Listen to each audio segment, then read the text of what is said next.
This episode of Proper English is brought to you by Phrasal Verbs to do with shopping and the idiom, a bull in a china shop. Ah, shops. I remember them well, Dave. Throughout the pandemic, we've continued to go to the supermarket and market for food and other essentials, but it's been a while since we browsed in any other kind of shop, hasn't it, Ali? It has. All browsing has to be done online at the moment, which is okay, but you can't try any clothes on. And there it is, our first phrasal verb for today's subject. We can put clothes on and we can try them on. When we get dressed in the morning, we put on whatever we've chosen for the day. I'm wearing a rather nice stripy top and jeans. You are. When we try something on, we're checking to see if it fits and if it suits us before we buy it.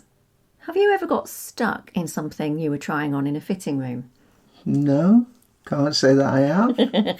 Well, I suppose thinking about it, it mainly happens if you're trying on dresses. Not happened. It's happened to me a couple of times. I've looked at myself in the mirror and then gone to try and take it off and got stuck. Crikey. Yeah, it's quite a stressful moment.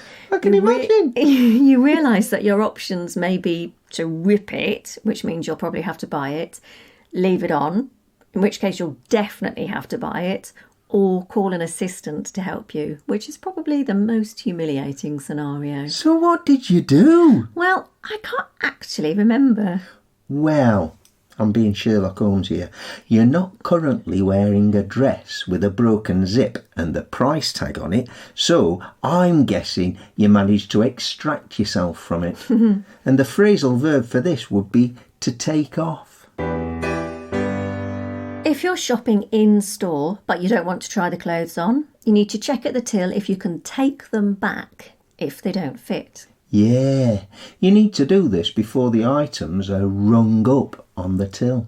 We use ring up when we're talking about getting in contact with someone on the phone.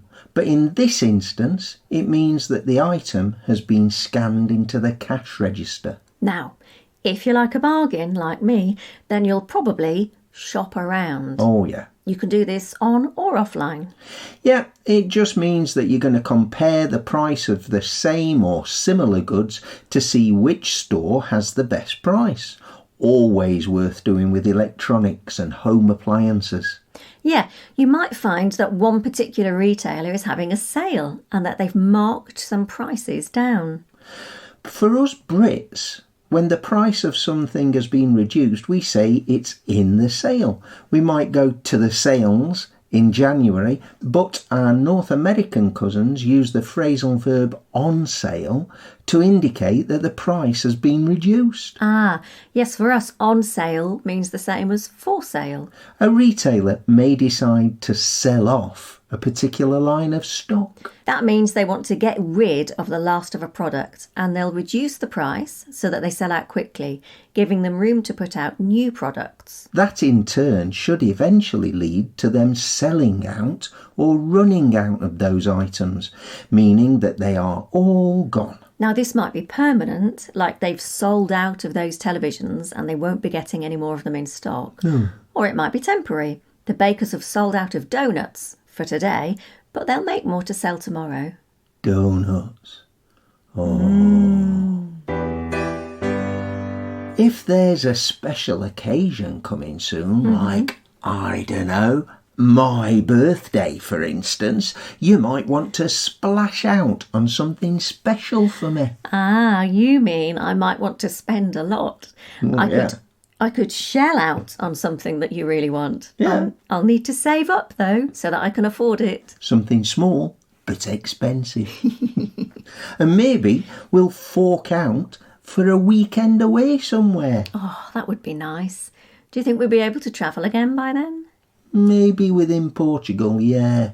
But I guess we're unlikely to be jetting off to some tropical paradise for a while yet. No, and a big holiday like that would really set us back a few euros. Very costly. If you're shopping online, you may need to sign in or log in to your account with the retailer. And if it's someone you've not bought from before, do some research because you don't want to get ripped off. No, you need to be careful. Read the reviews if there are any. You saw those gorgeous gloves advertised, didn't you? Swedish gloves, or so we thought. Oh yeah.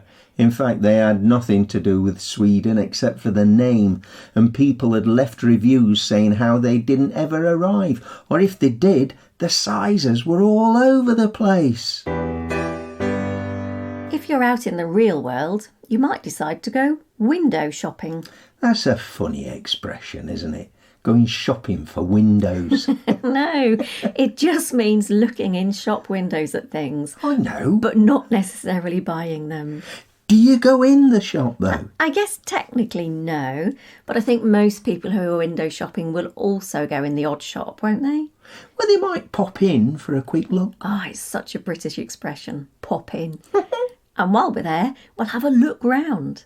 Oh yes, the wireless headphones in the window caught my eye, but while I was in the shop I thought, I might as well have a look round while I'm here. And ended up buying a sandwich toaster, a Bluetooth mouse and a pack of AAA batteries. So true. Oh, and we might say I'm just nipping out for some milk. Nipping out.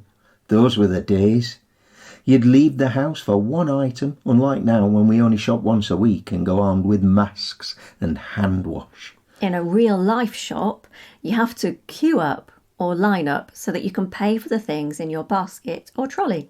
Oh, next time you go shopping, Ali, can you pick up some cat biscuits? Will do, Dave. Which ones should I get? Oh, she likes all of them. Maybe just look out for any that are on special offer. And now it's time for Idiom of the Week. Idiom of the week? Anyway, I took our Billy out on Saturday. Oh, aye. Oh, he's a right handful these days. Oh, I can imagine. How old is he? 5, but you'd think he was 7 or 8 by the size of him. Likes his food, does he? Oh, aye. But it's not that he's overweight. He's tall and he's got a bit of puppy fat, that's all. Like his dad. He were a big lad when he were young, weren't he? Aye, well, I gave him cod liver oil until he left home. Well, you did right. So where did you take young Billy then? I took him to the swings and then to the swimming pool. Oh, burn off some energy. Aye. Did you give him his tea? Not at my house, no. Last time I had him over, he smashed a bowl. He was in such a hurry to lay the table for me. Then he went running to get the dustpan and brush and tripped over the edge of the rug and landed in me bookcase. Me Agatha Christie's went all over the place. Oh, Billy. He means well, doesn't he? Well. But he's like a bull in a china shop, that lad. He is. He really is. And here we are at the end of another episode of Proper English. As always, we hope you've enjoyed listening in on our conversation. And please make sure you rate and review us on your favourite podcast app, because it helps us get noticed. It would be splendid if you recommended us to a friend Or a family member. or a fellow student. It makes us so happy when we get new subscribers. The more the merrier. We also love getting feedback, so why not get in touch? Tell us what you would like us to talk about in future episodes. But how, Alison? How? Well, our email address is properenglish Or one word. @sapo.pt. Or you can get in contact with us on Instagram or Twitter or Facebook if you have them. So, until next time, it's goodbye from me, And it's goodbye from me too. and thank you for listening to Proper English.